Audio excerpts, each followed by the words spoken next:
Intelligence artificielle et paix.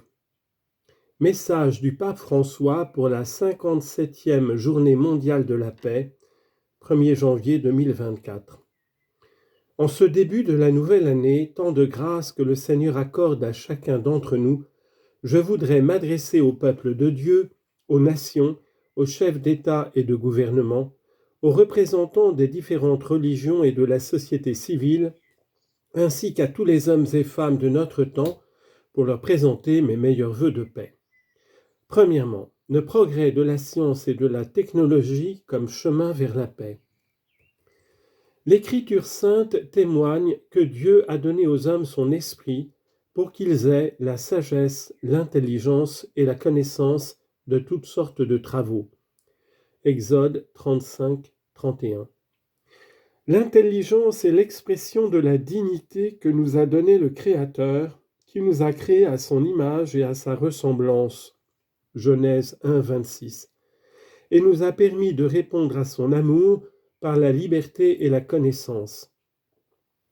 La science et la technologie manifestent de manière particulière cette qualité fondamentalement relationnelle de l'intelligence humaine.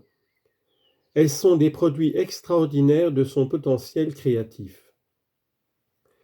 Dans la constitution pastorale Gaudium et Spes, le Concile Vatican II a réaffirmé cette vérité en déclarant que, par son travail et son ingéniosité, l'homme a toujours cherché à développer sa propre vie. Lorsque les êtres humains, avec l'aide de la technologie, s'efforcent de faire de la Terre une demeure digne de toute la famille humaine, ils agissent selon le plan de Dieu et coopèrent à sa volonté de porter à son achèvement la création et de répandre la paix parmi les peuples.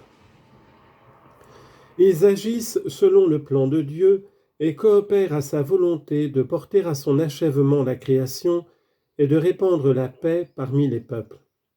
De même, le progrès des sciences et des techniques, dans la mesure où il contribue à un meilleur ordonnancement de la société humaine, à l'accroissement de la liberté et de la communion fraternelle, conduit à l'amélioration de l'homme et à la transformation du monde.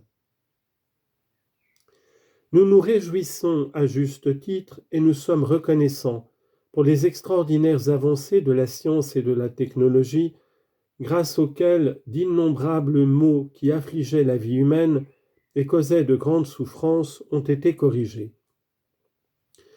En même temps, les progrès techniques et scientifiques, en permettant l'exercice d'un contrôle sans précédent sur la réalité, entre les mains de l'homme un vaste éventail de possibilités, dont certaines peuvent constituer un risque pour la survie de l'humanité et un danger pour la maison commune.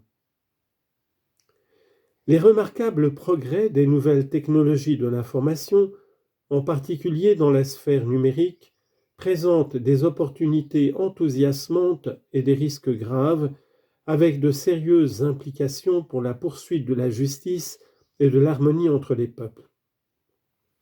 C'est pourquoi il est nécessaire de se poser certaines questions urgentes. Quelles seront les conséquences à moyen et à long terme des nouvelles technologies numériques? Quel sera leur impact sur la vie des individus et de la société, sur la stabilité internationale et sur la paix? Deuxièmement, l'avenir de l'intelligence artificielle entre promesses et risques. Les progrès en informatique et le développement des technologies numériques au cours des dernières décennies ont déjà commencé à provoquer de profondes transformations dans la société dans son ensemble et dans ses dynamiques. Les nouveaux outils numériques changent le visage des communications, de l'administration publique, de l'enseignement, de la consommation, des interactions personnelles et d'innombrables autres aspects de la vie quotidienne. En outre, les technologies employant une multiplicité d'algorithmes peuvent extraire, à partir des traces numériques laissées sur Internet, des données qui permettent de contrôler les habitudes mentales et relationnelles des personnes, souvent à leur insu, à des fins commerciales ou politiques, en limitant l'exercice conscient de leur liberté de choix. En effet, sur un espace comme la toile, caractérisé par une surcharge d'informations, elles peuvent structurer le flux des données selon des critères de sélection qui ne sont pas toujours perçus par l'utilisateur. Nous devons rappeler que la recherche scientifique et les innovations technologiques ne sont ni désincarnées de la réalité, ni neutres, mais qu'elles sont soumises à des influences culturelles. En tant qu'activité pleinement humaine, les orientations qu'elles prennent reflètent des choix conditionnés par des valeurs personnelles, sociales et culturelles propres à chaque époque. Il en va de même pour les résultats obtenus, précisément parce qu'ils sont le fruit d'approches spécifiquement humaines du monde qui les entoure. Ils ont toujours une dimension éthique étroitement liée aux décisions de ceux qui conçoivent l'expérimentation et orientent la production vers des objets particuliers. Il en va de même pour les formes d'intelligence artificielle. Il n'en existe pas à ce jour de définition univoque dans le monde de la science et de la technologie. Le terme lui-même, désormais entré dans le langage courant, englobe une variété de sciences, de théories et de techniques visant à ce que les machines reproduisent ou imitent dans leur fonctionnement les capacités cognitives de l'être humain. Parler au pluriel de formes d'intelligence permet surtout de souligner le fossé infranchissable qui existe entre ces systèmes, aussi étonnants et puissants soient-ils, et la personne humaine. Ils sont en définitive fragmentaires, en ce sens qu'ils ne peuvent qu'imiter ou reproduire certaines fonctions de l'intelligence humaine. L'utilisation du pluriel souligne que ces dispositifs très différents entre eux doivent toujours être considérés comme des systèmes socio-techniques. En effet, leur impact, quelle que soit la technologie sous-jacente, dépend non seulement de leur conception, mais aussi des objectifs et des intérêts de ceux qui les possèdent et de ceux qui les développent, ainsi que des situations dans lesquelles ils sont utilisés. L'intelligence artificielle doit donc être comprise comme une galaxie de réalités différentes, et nous ne pouvons pas supposer a priori que son développement contribuera de manière spécifique à l'avenir de manière bénéfique à l'avenir de l'humanité et à la paix entre les peuples. Un tel résultat positif ne sera possible que si nous montrons capables d'agir de manière responsable et de respecter les valeurs humaines fondamentales telles que l'inclusion, la transparence, la sécurité, l'équité, la confidentialité et la fiabilité.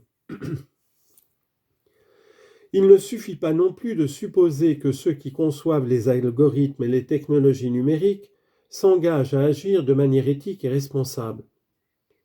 Des organismes doivent être renforcés ou si nécessaire créés pour examiner les questions éthiques émergentes et protéger les droits de ceux qui utilisent les formes d'intelligence artificielle ou sont influencés par elles. L'immense expansion de la technologie doit donc s'accompagner d'une formation appropriée à la responsabilité dans son développement. La liberté et la coexistence pacifique sont menacées lorsque les êtres humains succombent à la tentation de l'égoïsme, de l'intérêt personnel, de l'appât du gain et de la soif de pouvoir. Nous avons donc le devoir d'élargir notre regard et d'orienter la recherche technico-scientifique vers la paix et le bien commun pour le service du développement intégral de l'homme et de la communauté. La dignité intrinsèque de chaque personne et la fraternité qui nous lie en tant que membres de l'unique famille humaine doivent rester à la base du développement des nouvelles technologies et servir de critères indiscutables pour les évaluer avant leur utilisation, afin que le progrès numérique se fasse dans le respect de la justice et contribue à la cause de la paix. Les développements technologiques qui ne conduisent pas à une amélioration de la qualité de vie de l'ensemble de l'humanité, mais qui au contraire exacerbent les inégalités et les conflits, ne pourront jamais être considérés comme un véritable progrès. L'intelligence artificielle va devenir de plus en plus importante. Les défis qu'elle pose sont techniques, mais aussi anthropologiques, éducatifs, sociaux et politiques. Elle promet par exemple des économies de main-d'œuvre, une production plus efficace, des transports plus faciles et des marchés plus dynamiques, ainsi qu'une révolution dans les processus de collecte, d'organisation et de vérification des données. Nous devons être conscients des transformations rapides, en cours, et les gérer de manière à sauvegarder les droits humains fondamentaux en respectant les institutions et les lois qui favorisent le développement humain intégral. L'intelligence artificielle doit servir le potentiel humain le meilleur, ainsi que nos aspirations les plus élevées, et non les concurrencer.